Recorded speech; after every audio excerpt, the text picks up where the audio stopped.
Stephen stood in chains before the crystal throne, surrounded by beings who considered him little more than an amusing curiosity. The Valentian Empire's royal court glittered with 1,000 alien dignitaries, their eyes fixed on the lone human at the center of the grand hall. Princess Amelia sat beside her father, the emperor, her silver skin gleaming under the celestial lights. She leaned forward, her violet eyes narrowed with barely concealed contempt. "You expect us to believe that your fragile species survived the burning plains of Korath?" Her voice rang clear and mocking through the hall. "That humans crossed the Deadlands without armor or enhancement?" Stephen met her gaze steadily.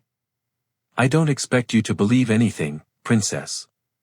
I'm telling you what happened." "Liar." The word cut through the murmurs of the crowd. "Humans are weak. Fragile. Your bones break, your skin tears. You couldn't possibly endure what you claim." 3 weeks earlier, Stephen had been part of a human expedition studying ancient ruins on the frontier world of Korath. The planet was notorious among alien species as a death trap, a place where only the most heavily augmented soldiers dared to tread. The ruins were said to contain technology from the precursor civilization, worth more than entire star systems. The expedition was small. 12 humans, no combat enhancements, no genetic modifications. Just scholars, engineers, and scientists equipped with standard environmental suits and basic supplies. The Valentian Empire had granted permission reluctantly, certain the humans would fail or die within days. Stephen was the expedition's survival specialist, trained in extreme environments across human space. He'd grown up on the colony world of New Manitoba, where winter storms could kill in minutes and summer droughts turned the land to dust. He knew hardship intimately. The team had made it further than anyone expected. The burning plains earned their name honestly. During Koratha's long day cycle, surface temperatures reached levels that could melt standard metals. At night, the temperature plummeted below freezing. The atmosphere was thin, acidic, and filled with dust that abraded everything it touched. Radiation levels spiked randomly from the planet's unstable core. Most species required powered armor just to survive an hour. The human team had crossed 30 kilometers of the plains in 5 days, sheltering during the worst heat, moving carefully through the darkness. They'd lost 3 people to accidents and equipment failure, but the rest pushed forward. They'd found the ruins. They'd documented the precursor technology. They'd proven it could be done. But on the return journey, everything went wrong. A magnetic storm fried their communications and navigation equipment. Their transport ship couldn't locate them for extraction. The team had to walk back across the Deadlands with failing equipment and dwindling supplies. Only Stephen made it back alive. When the Valentian patrol ship finally found him, he was crawling across the rocks, his suit torn and failing, his body pushed past every reasonable limit. He'd carried the expedition's data core the entire way, protecting it even as everything else fell apart. The recordings proved what the humans had accomplished. The Valentians couldn't believe it. They accused him of fabricating the data, of hiding the real story. They insisted he must have had secret enhancements or hidden technology.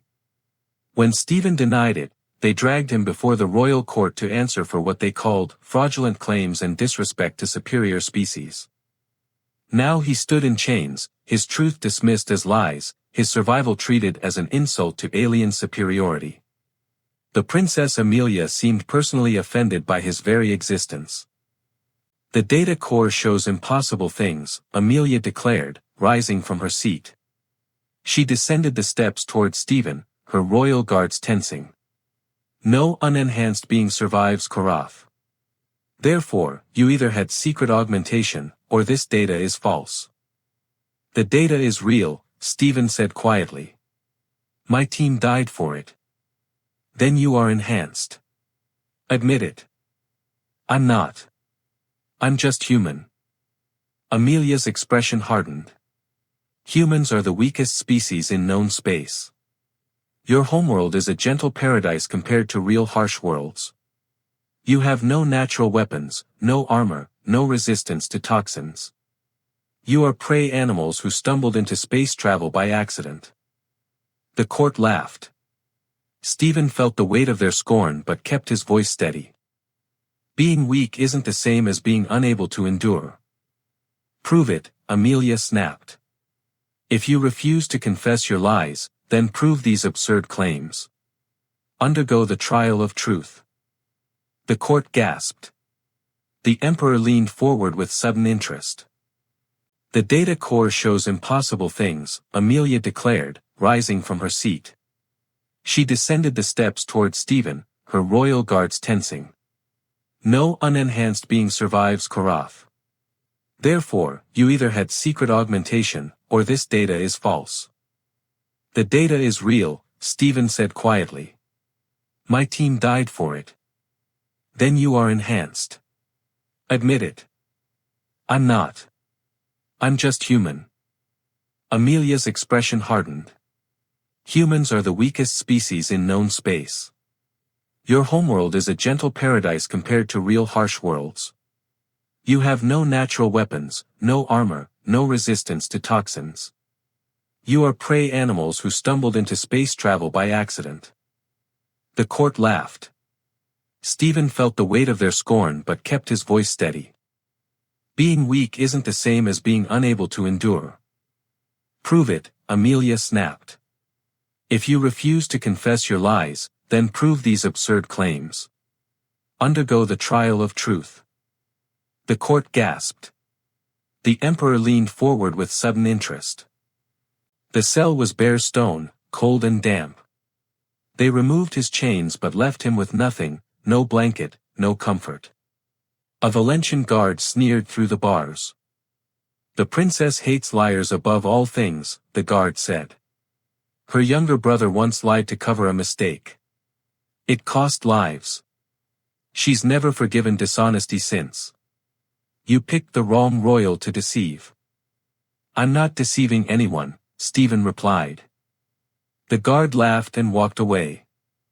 Stephen sat against the cold wall and closed his eyes. He thought about his team, about the friends who died on Korath. They'd trusted him to get the data home, to make sure their sacrifice meant something. He'd carried that data core across hell itself to honor them. He wasn't about to fail them now by giving up. He slept in the cold, his body automatically conserving heat, his mind drifting into the light, ready sleep of someone accustomed to dangerous environments. Dawn came with harsh light flooding the cell. Guards hauled Stephen to an arena beneath the palace, a circular pit surrounded by observation galleries. The royal court filled the seats, eager for entertainment. Princess Amelia sat in the place of judgment, her face expressionless. The trial has 3 stages, she announced. Endurance, will, and truth. Survive all 3, and I will accept your claims. Fail any one, and you'll be branded a liar and exiled from Valentian space forever. Stephen stood in the center of the pit, wearing only simple clothes they'd provided. Begin the first trial, Amelia commanded. Panels in the floor opened. Heat erupted from below, turning the pit into a furnace. At the same time, vents in the ceiling released freezing air. The temperature fluctuations were extreme, designed to overwhelm a subject's ability to regulate their body. Valentians could handle it because of their dense, heat-resistant skin. A human should have collapsed within minutes. Stephen felt the heat blast his legs while cold air knifed down from above. His skin prickled with the shock of it, his body screaming confusion. He didn't fight it. He'd learned long ago that fighting environmental extremes only exhausted you faster. Instead, he moved. He shifted position constantly, rotating to distribute the heat exposure, keeping his blood flowing, controlling his breathing. When his legs grew too hot, he crouched to reduce their exposure. When the cold threatened his core temperature, he tensed his muscles to generate warmth, then relaxed to conserve energy. Minutes passed. Then an hour. The court's amusement faded into confusion. Amelia leaned forward, watching intently. Stephen's face was red, sweat pouring down his skin, but he remained standing, moving, adapting. After 2 hours, Amelia raised her hand. Enough. Stop the first trial. The temperature extreme ceased. Stephen swayed but didn't fall. His legs shook with exhaustion, but he met Amelia's eyes. Her expression was unreadable. How? She demanded. Valentian physiology is designed for temperature resistance. Humans are not. Stephen took a shaky breath. Humans aren't designed for anything specific. We're adaptable.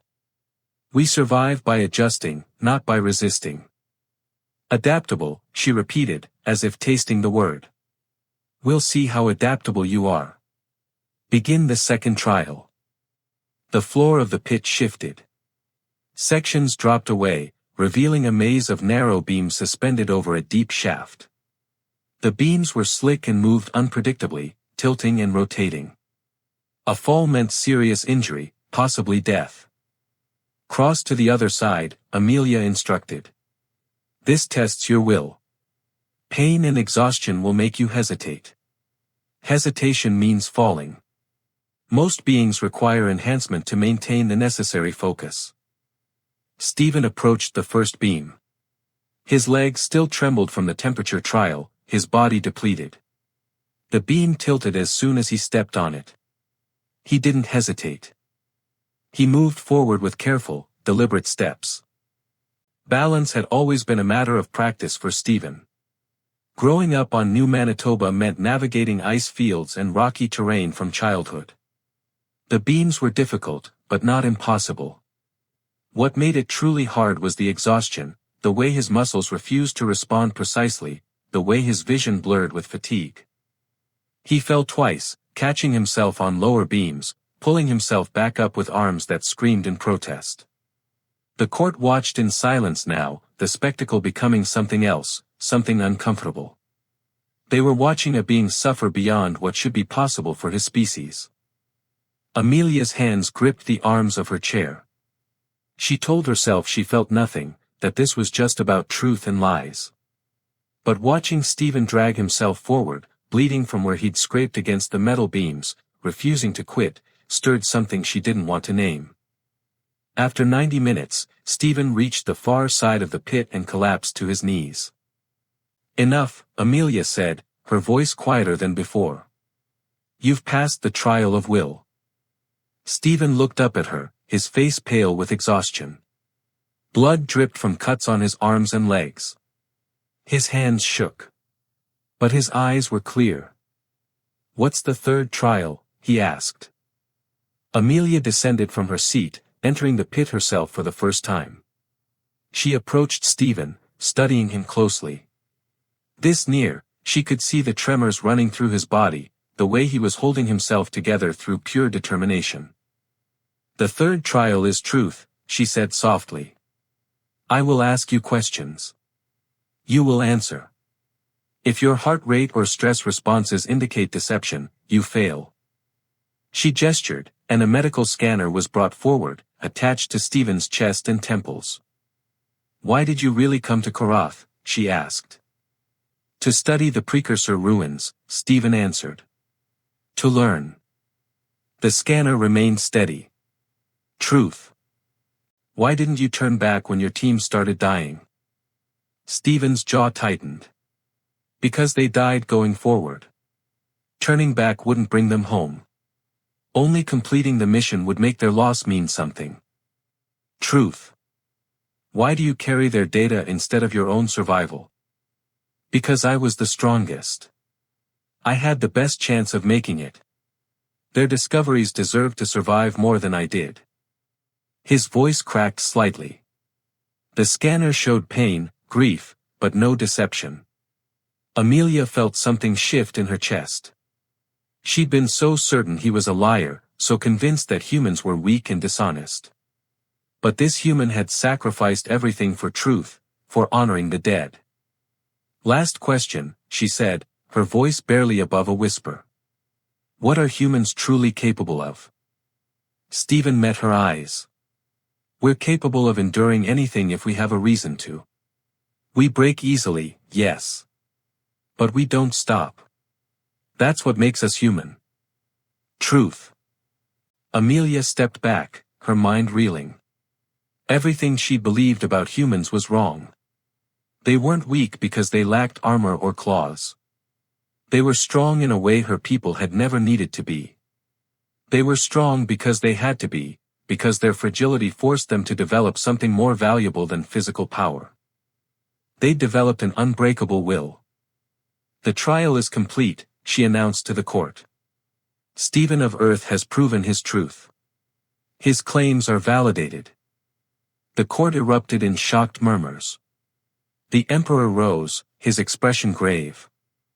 Then humans are more formidable than we believed, he said slowly. This changes things. Amelia ordered Stephen taken to the medical wing. As the healers worked on his injuries, she stood outside the room, her mind churning. She'd humiliated him, called him a liar, put him through agony to satisfy her own prejudice. And he'd proven himself with a grace that shamed her. 3 days later, Stephen had recovered enough to walk. He was summoned to a private chamber where Princess Amelia waited alone. She stood by a window overlooking the city, her posture stiff. "I owe you an apology," she said without turning. "I called you a liar when you spoke only truth. I judged your species by our standards instead of understanding your strengths." Stephen remained silent, letting her continue. "My brother died because someone lied," she said quietly. "He trusted a courtier who told him a path was safe. It wasn't. The lie cost him his life. Since then, I've seen deception everywhere. I was wrong to project that onto you." She finally turned to face him. "I want to understand humans better. Will you help me?" Stephen considered. He should have been angry, should have demanded compensation for his suffering. But he saw genuine regret in her eyes, a willingness to learn. "What do you want to know?" he asked. Over the following weeks, an unlikely friendship formed. Amelia spent hours with Stephen, learning about human history, about Earth and its colonies. She was fascinated by humanity's journey, how they'd survived ice ages and plagues, wars and disasters, always adapting, always pushing forward. "Your people have no natural place in the cosmos," she observed one day. "You're not the strongest, fastest, or smartest. By all logic, you should have died out long ago." "Maybe," Stephen agreed. "But we're stubborn. And we care about each other enough to keep going even when logic says to quit." Amelia found herself drawn to that quality. Valencians were strong individually, but they lacked the deep bonds humans formed. They cooperated efficiently but rarely sacrificed for one another the way Stephen had sacrificed for his dead team. She began to see that strength came in many forms. And some forms of strength were more valuable than others. The peace couldn't last. Reports reached the palace of a crisis on the frontier. A mining colony on a harsh world called Velker had suffered a catastrophic systems failure. 300 Valencian workers were trapped underground with failing life support. Rescue teams couldn't reach them because the environment was too extreme and unstable. The Emperor convened an emergency council. "Our best augmented teams can't navigate the collapsed tunnels. The heat, radiation, and structural instability are beyond safety parameters." Amelia looked at Stephen, who sat in the council now as an honored guest. An idea formed. "What if we sent someone who specializes in surviving impossible environments?" she suggested. Stephen understood immediately. "You want me to go?" "I can't order you," Amelia said. "You owe us nothing. But if what you've shown me about humans is true, you might be our only chance to save those people." Stephen didn't hesitate. "I'll go. But I'll need help." Stephen requested a team of human volunteers from nearby colonies. Within 2 days, 6 arrived, miners, engineers, and rescue specialists. They were all unenhanced, all experienced in extreme conditions. The Valencians watched in disbelief as the small human team studied the data and planned their approach. "This is madness," a Valencian general muttered. We're trusting our people to fragile aliens. Those fragile aliens survive what we can't, Amelia replied sharply. Have faith. The human team descended into Velker's hellish environment. The planet's surface was a volcanic nightmare, its underground passages filled with toxic gas and unstable rock. Communications were spotty at best. For 12 hours, the palace received only scattered updates. Amelia paced the command center, her anxiety growing. If Stephen died trying to save her people, it would be her fault for suggesting this. She realized with a start that she cared deeply whether he survived, more than she'd cared about anyone since her brother's death. After 15 hours, a signal came through. We've reached the workers. Beginning extraction. The process took another 10 hours. The human team moved slowly, carefully, guiding the Valentian workers through passages too unstable for heavy equipment or armored rescuers. They worked in shifts, exposing themselves to brutal conditions while protecting the workers. 2 humans suffered serious injuries from cave-ins but refused to stop. Stephen led from the front, finding paths, testing structural stability, making impossible decisions about risk. His team trusted him completely, following his lead even when logic said to retreat. Finally, all 300 Valentian workers emerged safely. The human team came out last, exhausted and injured but alive. The rescue became legendary overnight. Across the Valentian Empire, the story spread of fragile humans saving enhanced Valentians from conditions the stronger species couldn't handle. Everything the Empire believed about strength and weakness was questioned. And Princess Amelia stood waiting when Stephen emerged from the rescue transport. You saved 300 lives, she said, her voice thick with emotion. You risked everything for people who mocked your kind. Stephen managed a tired smile. That's what humans do. We help people who need it, even if they don't like us. Amelia couldn't contain herself any longer. She stepped forward and embraced him, shocking everyone present. Valentians didn't show such open emotion, especially royalty. But she didn't care. I was so wrong about you, she whispered. About all of you. Stephen returned the embrace gently. You learned. That's what matters. The Emperor himself came to honor the human rescue team. A massive ceremony was held, with representatives from across the Empire. Humanity was officially recognized as a species of extraordinary capability, granted full alliance status with the Valentian Empire. But the most important change happened in Amelia's heart. She'd learned that true strength wasn't about armor or claws. It was about will, compassion, and the refusal to abandon others. A week after the rescue, Amelia and Stephen walked together through the palace gardens, a place she rarely visited. The alien plants bloomed in colors Earth had never produced, but Stephen found beauty in them. What will you do now? Amelia asked. Return to Earth? Eventually, Stephen said. But there's work to do here first. The data from Korath, the Alliance building, teaching others about human capabilities. And after that? He looked at her, seeing the hope she tried to hide. I don't know. What would you want me to do? Amelia took a breath. Stay. As an ambassador, advisor, or simply as a friend. You've changed how I see the universe. I don't want to lose that perspective. Just the perspective? Stephen asked gently. She smiled, a real, warm smile he'd rarely seen. No. Not just that. I value you, Stephen. More than I've valued anyone in years. You've shown me what courage really looks like. They walked in comfortable silence, both understanding that something profound had shifted between them. The alliance between humanity and the Valentian Empire grew stronger over the following months. Human teams were integrated into Valentian operations, especially in extreme environments. In return, Valentians shared technology and knowledge, accelerating human development. But the most significant change was cultural. Valentians began to question their assumptions about strength and value. They saw how humans, despite being physically weaker, brought unique capabilities and perspectives.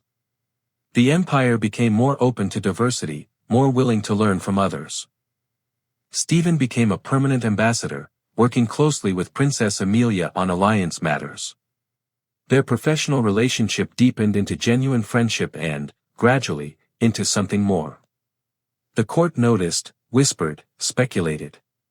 But the emperor approved, seeing the symbolic value of such a bond between species. "You've done more for our people than 1,000 treaties could," he told Stephen one day. "You've taught us humility and respect." Stephen deflected the praise, but he felt proud of what they'd accomplished together. A year after Stephen first stood in chains before the crystal throne, he stood there again. But this time, he wore formal ambassador robes, and beside him stood Princess Amelia. The court gathered for an announcement. "Today marks the anniversary of our alliance with humanity," the emperor proclaimed. "An alliance forged not through conquest or commerce, but through the courage of one human who refused to accept our prejudice." He gestured to Stephen. "You were called a liar when you spoke truth. You were deemed weak when you possessed strength we couldn't recognize. You've proven that humans are capable of extraordinary things." Amelia stepped forward. "More than that, you've shown us that capability comes in many forms. That compassion and endurance are as valuable as armor and claws. You've changed our empire for the better." She turned to Stephen, her eyes bright. "And you've changed me. You've taught me to see beyond surface judgments, to value truth over pride, to respect strength in all its forms." The court applauded, a sound that would have been mockery a year ago but now rang with genuine respect. After the ceremony, Amelia and Stephen escaped to a quiet balcony overlooking the city. The twin moons of the Valentian homeworld cast silver light across the towers. "Do you ever regret it?" Amelia asked. "Going through the trial? You could have just left, abandoned us to our ignorance." Stephen shook his head. "If I'd left, 300 miners would be dead. Our peoples would never have formed this alliance. And I never would have met you." "That last part matters," she asked with a slight smile. "More than you know." Amelia reached out, taking his hand. The gesture was still new to her, still foreign to Valentian custom, but it felt right. "I called you a liar," she said softly. "But you were the most honest person I'd ever met. You showed me what humans are truly capable of. But more importantly, you showed me what I could become if I chose to learn instead of judge." "You're giving me too much credit," Stephen said. "No. I'm finally giving you the credit you deserved from the start." The alliance between humanity and the Valentian Empire became a model for interspecies cooperation across the galaxy. Other civilizations watched and learned, seeing how two very different peoples could build something stronger together than either could alone. Stephen's data from Korath led to breakthroughs in precursor technology that benefited multiple species. The human team members who died on that expedition were honored as heroes across the Empire, their sacrifice recognized and remembered. But the most lasting impact was personal. Stephen had arrived as a prisoner accused of lies. He left as a bridge between worlds, a living example of human capability and character. And he'd found something he never expected, a home among aliens, respect from those who'd scorned him, and love from a princess who'd learned to see beyond her prejudices. Amelia had learned the hardest lesson of all, that admitting you're wrong is the first step toward becoming better. She'd called him a liar, but he'd shown her truth. Not just about humans, but about strength, courage, and the infinite ways beings could prove their worth. Together, they stood as proof that understanding could overcome prejudice, that patience could defeat mockery, and that sometimes the greatest strength was simply refusing to give up on showing others who you truly were. The human and the princess, once adversaries, now partners in building a better universe.